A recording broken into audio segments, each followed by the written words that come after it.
South Indian স্টাইলে ইলিশ মাছের recipe. Evergreen 757 চ্যানেলে আপনাদের স্বাগত। আজ ইলিশ মাছ রান্না করব সাউথ ইন্ডিয়ান স্টাইলে। ভিডিওটা সম্পূর্ণটা দেখার জন্য অনুরোধ রইল। Please like, share and subscribe please. এই টেস্টি রেসিপিটার জন্য আমি কি করেছি চলুন দেখি। এর জন্য প্রধান উপকরণ নিয়েছি মশলা, পেঁয়াজ, রসুন, আদা, কাঁচা লঙ্কা, কারি পাতা ভালো করে ধুয়ে নিয়েছি। ইলিশ মাছ নিয়েছি, এগুলিও আঁশ ফেলে দিয়ে ভালো করে ধুয়ে নিয়েছি। কড়াই গরম বসিয়েছি, রাইস ব্রেন অয়েল দিয়ে দিচ্ছি অল্প পরিমাণে, বেশি তেল দিতে হবে না, এই অল্প তেলেই রান্না হয়ে যাবে। এই যে রাইস ব্রেন অয়েল। হলুদ, সর্ষে দিয়ে ফোড়ন দিচ্ছি, কালো সর্ষে দিয়েও ফোড়ন দেওয়া যায়। সর্ষেটা ফুটে উঠছে, এখন আমি মেথি দানা ফোড়নে দিলাম। লাইট ব্রাউন হবে মেথি দানা আর সর্ষেটা লাইট ব্রাউন হয়ে গেছে। এখন এই ফোড়নের মধ্যে পেঁয়াজ কুচি দিয়ে দেব। এভাবে পেঁয়াজ কুচি দিয়ে দিলাম, সবগুলি পেঁয়াজ দিয়ে দিচ্ছি। পেঁয়াজগুলি এখানে ভাজা হবে। চেরা কাঁচা লঙ্কা দিয়ে দিলাম।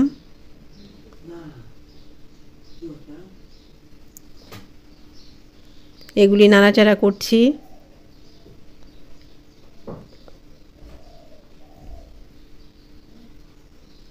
পেঁয়াজটা আস্তে আস্তে ভাজা হবে, তাহলেই টেস্ট হবে।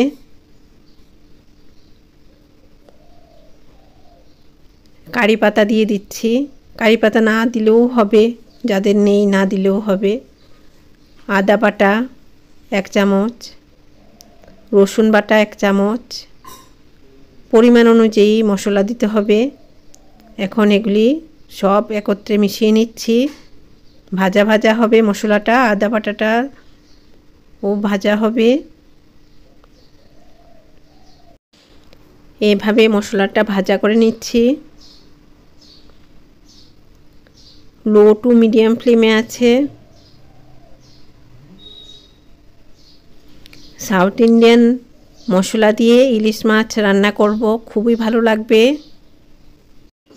এখন এটাতে লাল লঙ্কার গুঁড়ো দেব রঙের জন্য, কাশ্মীরি লঙ্কার গুঁড়ো। এটা মিশিয়ে নিচ্ছি মশলার সাথে।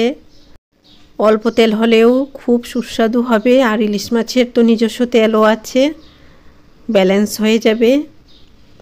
এভাবে মিশিয়ে নিলাম।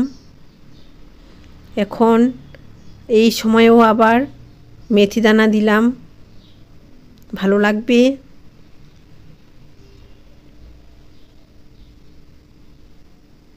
এভাবে মশলাটা কষিয়ে নিচ্ছি। এখন গরম জল দিয়ে দিচ্ছি ঝোলের জন্য। মিশিয়ে নিচ্ছি। এভাবে মিশিয়ে নিতে হবে।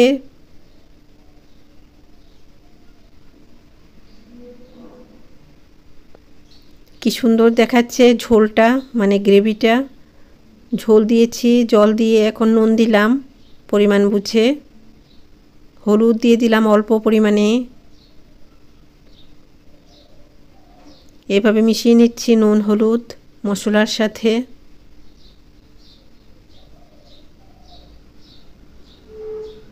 ঝোলটা নুন কীরকম হলো দেখে নিচ্ছি। নুন আর দিতে হবে না, হয়ে গেছে নুন।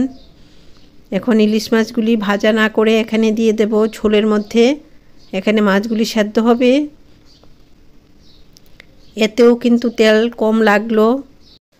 যারা তেল কম খায় ওরা এইভাবে মাছ সেদ্ধ করে রান্না করলে তেল কম দিয়েও ভালো লাগবে রান্নাটা।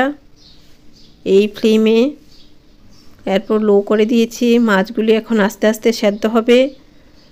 ভাজা না করে মাছ দিয়েছি, একটু অন্যরকম রান্না। এভাবে ঢাকা দিয়ে দিলাম।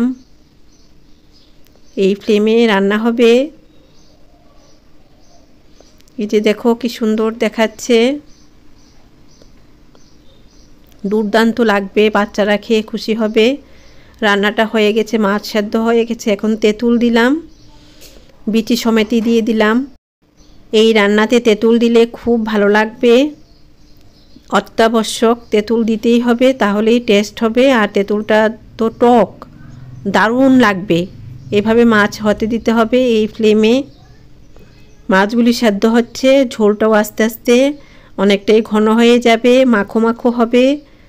এভাবে আপনারা সহজে তৈরি করে নিতে পারবেন। এখন মাছগুলি উল্টিয়ে দিচ্ছি। নতুন রাঁধুনিরা সাবস্ক্রাইব করে নাও, ভালো ভালো রান্না পাবে। আর এরকম কারিপাতা গাছ নার্সারি আছে না, গাছের নার্সারিতে চারা পাওয়া যায়, টবে লাগিয়ে দিলে কারিপাতা পেয়ে যাবে। ফ্ল্যাটে থাকলেও কারিপাতা গাছ টবের মধ্যে লাগিয়ে দেওয়া যায়। এভাবে লাইক করো, সাবস্ক্রাইব করো, বেল আইকনটা প্রেস করো, তাহলে নতুন রান্নার নোটিফিকেশান সবার আগে আপনার মোবাইলে পৌঁছে যাবে। কারিপাতা দিয়ে দিলাম, এখন আবার কাঁচা কারিপাতাগুলি এভাবে উপর দিয়ে ছড়িয়ে দিলাম। লাইক করো, সাবস্ক্রাইব করো মোবাইলে, এরপর রান্না করে খাও। এটা আমার ইচ্ছে। আপনারা ভালো থাকুন, সুস্থ থাকুন। ধন্যবাদ।